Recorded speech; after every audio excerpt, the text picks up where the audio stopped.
The Pokémon Presents livestream just premiered, and I think the internet is left in a wild state of shock over the reveals.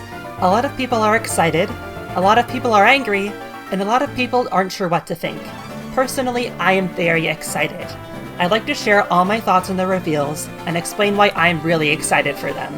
So, let's get into it and start with the long-awaited Diamond and Pearl remakes.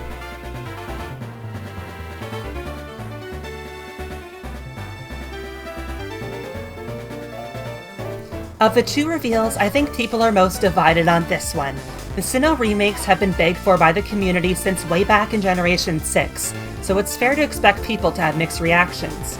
A lot of people were expecting them to be the same style as Sword and Shield, but now we've come face to the reality that Sword and Shield was actually a one-and-done art style, at least for the time being. For some, this is great news, because they might not have liked the Sword and Shield style, but for others, it would have worked just fine for them, and this chibi style is not doing it. So, I'll lay out my thoughts. For one, I think the existence of Pokémon Legends is very important to consider when discussing the remake's art style. With a full-blown open-world game on the horizon, I don't think it's unreasonable for the remakes to take on this simpler, smaller style. Part of the reasoning behind this is that these remakes are aiming to be as faithful as the originals as possible. Every town, route, cave, forest, it's tile for tile the exact same as it was in the original games. Furthermore, the designs of characters are virtually unchanged. No redesigns that we've all come to expect from past remakes, like Omega Ruby and Alpha Sapphire. The character models themselves are small and chibi because they're meant to be as if the old sprites were translated directly into 3D.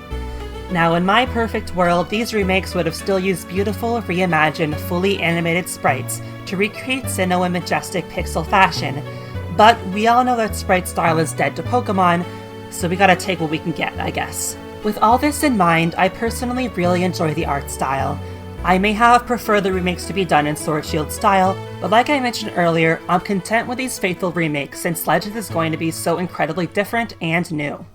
And I also have to point out what is probably the most crazy thing about these remakes.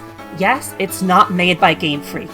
We still have Junichi on the team, which is good since he directed the originals, but the game itself has been outsourced to ILCA, allowing Game Freak to put their full attention onto Legends. I am so happy with this decision, and I think leaving a mainline game in the hands of another team is something that's been a long time coming.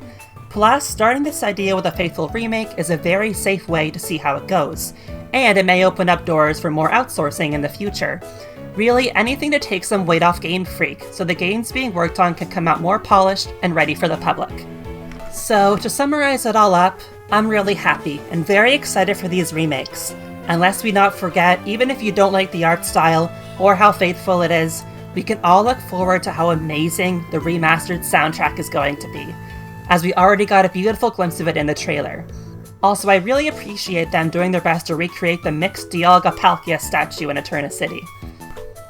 As for other hopes I have for the remakes, I really hope they get wiggle room to add in some extra things that weren't in the originals. For example, I think a special post-game episode, similar in line to the Delta episode from Oraz, would be great.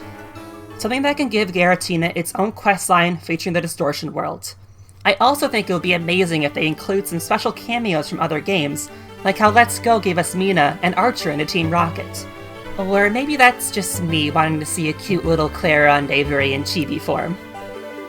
Now I'll move on to Pokémon Legends, which is probably the most mind-blowing announcement in the presentation. Leaving the remakes in the hands of ILCA, Game Freak is going full steam on a game that will set a new future for the franchise. A totally open-world exploration game about catching Pokémon in a feudal-era Sinnoh, with a story based around Arceus. This is amazing! Seriously, I am so excited for this. People would always make jokes about Breath of the Wild Pokémon, but I really think this looks awesome. Sinnoh is such a great region to use for the concept as well, since it's so deeply rooted in the creation of the entire Pokémon world. Also, as a quick fun fact, in Pokémon Conquest, one character mentions reading about a land where people use balls to catch Pokémon. I like to think, since these two games are similar in their era setting, that he was actually referring to the world we're exploring in Legends. I feel like while people are very split on the remakes, almost everyone I know is pretty on board for this game, which is great. There's still a lot we don't know about it, and it's still a very long ways away, but I think it's a very promising first glance. And despite being set in Sinnoh, it looks like we're in for an adventure with Pokemon from all around the world, considering our starter selection is a very interesting Rowlet, Oshawott, and Cyndaquil. It's very strange, but I like it, and I feel it's cooler than the predictable Sinnoh starter selection, personally. And also, the art style is beautiful, in my opinion. It probably still has some work to be done on it, and might look more polished when the game comes out, but I think it has a really nice stylized touch to it. Well, I certainly have less to say about Legends than I did the remakes, but that probably is just because information on Legends is pretty limited for the time being. It looks amazing, and that's about all I can say. People have been begging Game Freak to innovate and change the formula for a long time now, and I think this is exactly what they're looking for. So here's hoping people who didn't like Sword and Shield will find a lot more new fun in Legends. Well, I think that's all I have to say. Overall, I'm pretty happy with the news, and very excited for both games. I know I am a bit of an optimist, but time will tell if they both end up being as good as they look. Feel free to let me know what you think in the comments, whether you're excited like I am, or if you aren't really a new fan of the directions that the franchise is taking. I'm really interested to hear what you all have to say. And with that, I'll close off this video here. Thank you so much for watching, and I look forward to more information on these games. Oh wait, one last thing for you. Naked Dialga. Thank you for watching.